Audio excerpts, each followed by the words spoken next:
Hello, fellow entrepreneurs and online sellers.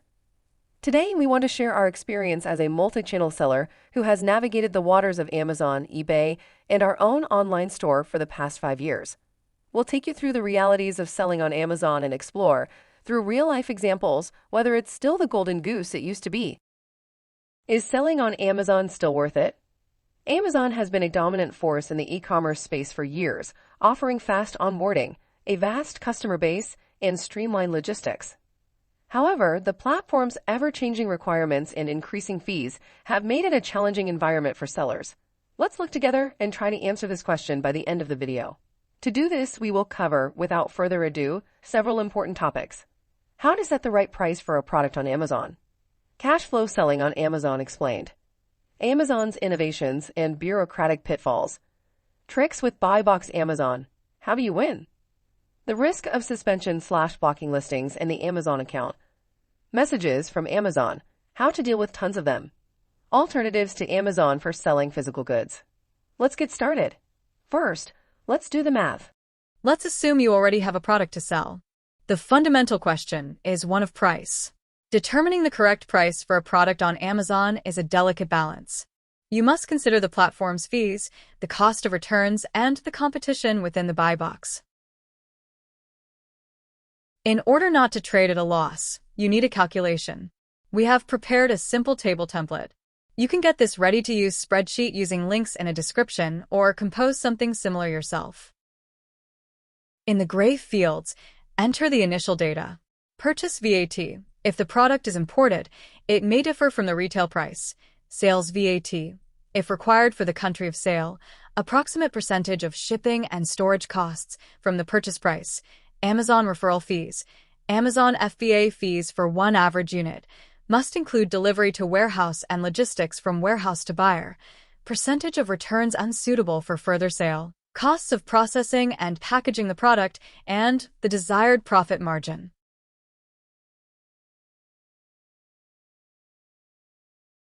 A couple of comments. Usually, the issue of customer returns is delicately omitted by various online coaches, but it will give you a lot of headaches. While customer-friendly, the overly lenient Amazon return policy often leaves sellers at a disadvantage, with a high return percentage eating into profits. Statistics show gigantic and growing volumes of returns, the percentage of which fluctuates from 5 to 40, depending on the category. Most returned goods are unsuitable for further resale. Here are samples from our warehouse. One of the ways to automatically check buyers for reliability and propensity for returns and fraud is TreeTalk Credenza. Link in description.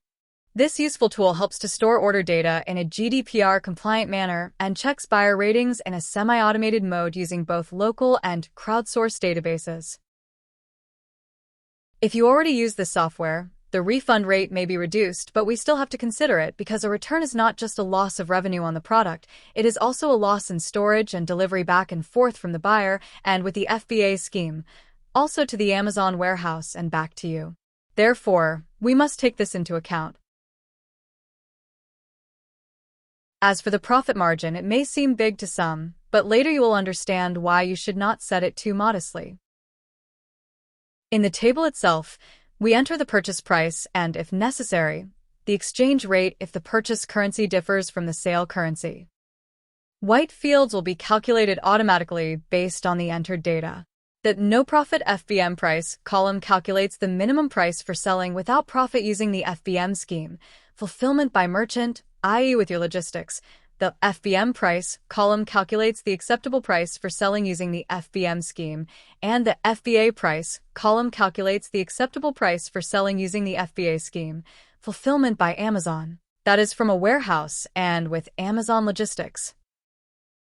Here are the first results. We see that a product purchased at a price of $50 or more should be sold at 3 times the price, and a cheap product at least 4 times the price. The calculation formulas for expensive and cheap products have different empirical coefficients. When calculating for your product, just copy the corresponding line.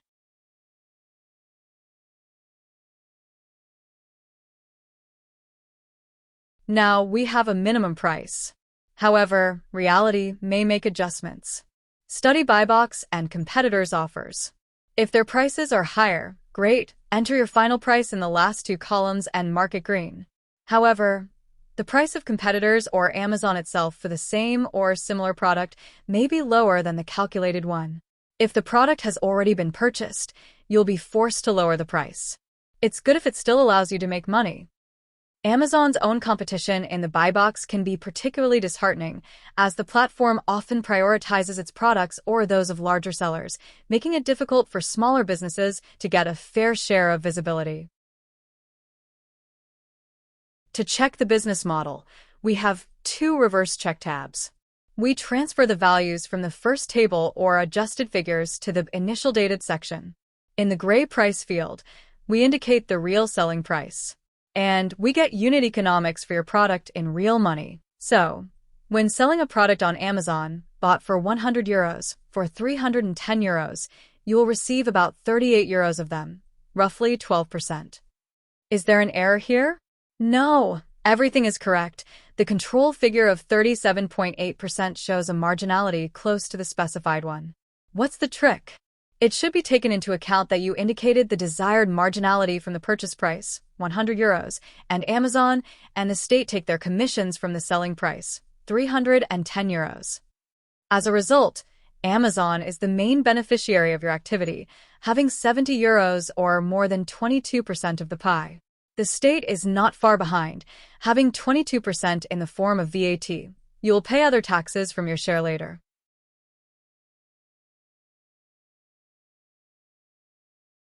Little sidetrack. Did you know that VAT is a recent invention?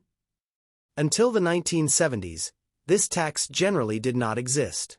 In Italy, it was introduced in 1973, and in 40 years it has grown from 12% to 22%. And you know what's interesting? It was 1973 that was the end of the Italian economic miracle. From that point on, VAT went up and the rate of economic growth only went down.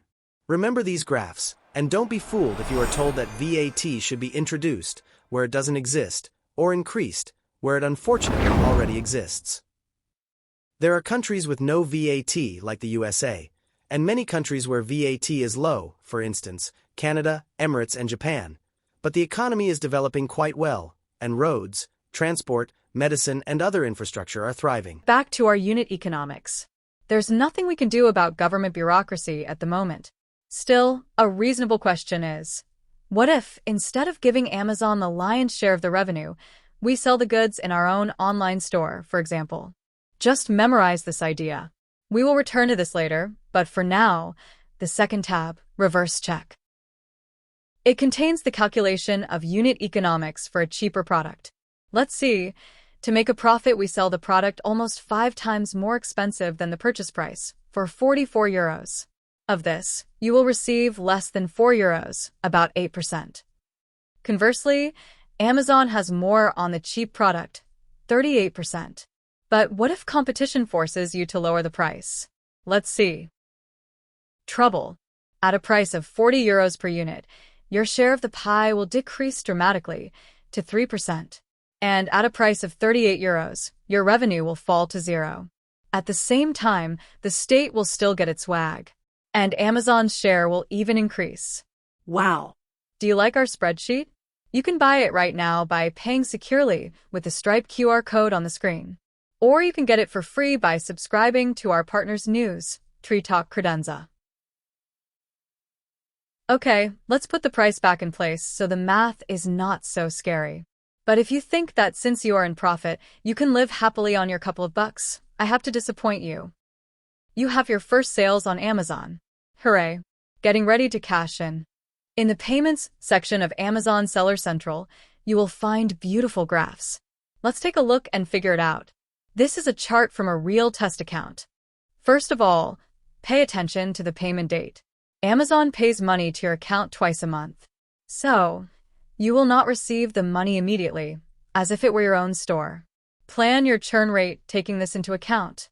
And you, as we have already figured out, will only receive part of the money. Amazon will keep a little less than half. But remember, you must pay VAT from the net volume from sales, that is, from your share and from Amazon share. By the way, what are these promo rebates? Yes, get used to it. Amazon will pay for promotions and benefits for premium customers out of your pocket. Let's look at another interesting graph from the Amazon admin panel. It shows what happens if you send a product to an Amazon warehouse, but it doesn't sell. The cost of storage and maintenance increases every month. So don't forget to recall such products from the warehouse. Imagine that you have succeeded and your sales are growing. Let's look at another chart. We optimized prices, refused Amazon's warehouse and logistic services, and it seems like Amazon's share has decreased. But why? With sales of 1,084 and a balance of 1,315, will we only get 565 in the next payment, in 2 weeks again? Note the interesting figure, 749 in the account level reserve. This is the money that Amazon will keep as insurance against returns. The more sales, the greater the reserve. It can only be received by you with 0 sales. That is never. To sell a product on Amazon, it must have a GTIN, Global Trade Item Number. You can find what is it in the wiki, but for now, it is important to remember 3 things. 1. If the manufacturer of the product has already assigned it a GTIN, this is good, but it means that many sellers can sell it. 2. If the product does not have a GTIN, like many Chinese items, you'll have to register and get your own numbers. In most countries, this is a paid service and involves a subscription. TINs are also resold, but buying a dozen or 100 of other people's numbers is a bad idea.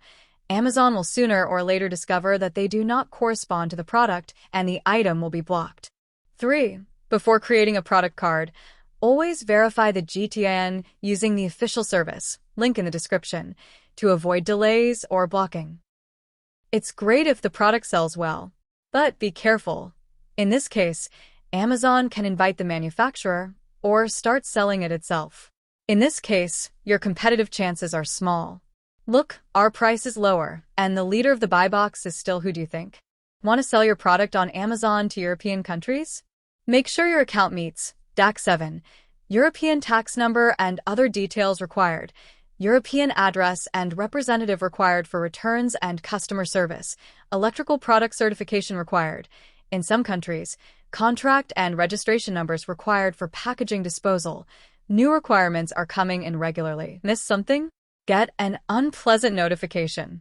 Didn't miss anything and took everything into account? This is also not a guarantee against problems. Let's move on to the frightening part. Take a look. We received such a notification last year. And when? On the eve of Black Friday. We discovered that our account and all listings were blocked, and Amazon offered to take the goods from warehouses, or they destroy them. What was that? Look at the response from Amazon support. A periodic account verification is a standard procedure, which can take 10 days or more. In the end, our account and listings were unblocked, but we missed a week of shopping and sales. And we were lucky, I think. Just Google the chilling cases of Amazon account blocking with millions of dollars stuck in limbo. In general, an account can be suspended or blocked for many reasons and policy violations that you may not even be aware of. So visit the account health section of your Amazon dashboard often. After the scary chapter about account blocking, let's relax a bit and see what messages come from Amazon. Just during 1 week. Take action. 1 or more of your offers are not eligible to be a featured offer, BuyBox. The most frequent message speaks for itself. Great news. But why attempted? What can go wrong? A lot. Firstly, Amazon sends money not to all accounts, but only to accounts in trusted banks, the list of which is constantly changing. Secondly, before each money transfer by account details, IBAN, Amazon checks whether it can rip off money from your linked Amazon credit card, which must also be verified. Periodically, on one or another national Amazon, the account or card may be unlinked. Respectively, disbursement does not pass, and you need to verify another card. This is a good message. There is a new order to be sent. Why in French? Each national Amazon sends mail in its own language. Action required. Provide GPSR compliance information. This is a 2024 innovation, a surprise from the European Commission. Now it is necessary to Appoint an EU-established responsible person. Display the contact information for the manufacturer on your listings and labels. In other words, disclose it to competitors and Amazon itself. Provide warning and safety information. Usually, when we receive a message like action required from Amazon, we prefer, instead of spending time on fulfilling Amazon's requirements, to invest this time in improving our own website and promoting products on it, and it pays off. But in this case, there is a real threat of deactivation of listings and impact on account health. So this message should be taken seriously, and time should be spent on studying and fulfilling the new requirements. On average, Amazon sends 40 to 50 emails a week, some of which require urgent attention. So the next very popular question seems to already have an answer. Is Amazon FBA passive income? Of course not. If you receive 50 emails a week that require a response, then this is more like full-time employment. And if you remember that Amazon itself receives the maximum revenue from your sales on Amazon, then in fact this is true. By selling goods on Amazon, you work for Amazon. If you don't like this kind of thing, we can help. We know that dealing with Amazon's requirements takes time and effort. That's why we offer Amazon Account Administration, Amazon Account Management, running an Amazon store, and creating product listings. Get the link and discount code in the description of this video. But is there an alternative to Amazon for selling physical goods? Yes, several alternatives offer you varying degrees of freedom and control. Here are some options listed in order of increasing freedom. Other marketplaces like eBay, Etsy, or Walmart Marketplace are user-friendly, but you still have limited control over the branding, pricing, and customer experience. Platforms offering modular constructions like Shopify or BigCommerce allow you to create a customized online store, giving you more control over the design and functionality of your store. However, they still come with monthly fees, transaction costs, and limited customization options. Your own online store on own hosting gives you maximum freedom. Building your own online store on a self-hosted platform like WordPress with WooCommerce or Magento, you have complete control over the design, functionality, cash flow, and customer experience. Yes, it requires more initial efforts, which, however, pays off quickly. Don't know where to start? Contact the experts. TreeTalk will help you create and launch your independent online store in 1 to 2 weeks. And with a discount code in the description, it will be even cheaper. There's no need to limit yourself to just one. If you think you've got the strength to handle several sales channels at once, you can do it. Using the right tools can make your task a lot easier. For instance, TreeTalk Credenza software will gather your imported orders from marketplaces and your own store into one local database, in line with GDPR, and will also automatically check the buyer rating. The check is done not only on your company's internal database, but also on the depersonalized crowdsourced database. This way, you can probably cut down on the risks from unscrupulous buyers and reduce the percentage of returns. This video was just a brief overview, so we didn't get into all the nitty-gritty details. We still didn't cover many important things, such as the ins and outs of the AZ warranty claims, how to handle returns and losses in the Amazon fulfillment centers, what to do with damaged goods, or how to negotiate contracts for packaging disposal in different countries. Subscribe to our channel now to stay up to date with our latest video reviews and ask your questions in the comments. We will do our best to answer everything. If you find this video interesting and informative, share it with your colleagues and friends. Thank you for watching, and we wish you success in your commerce.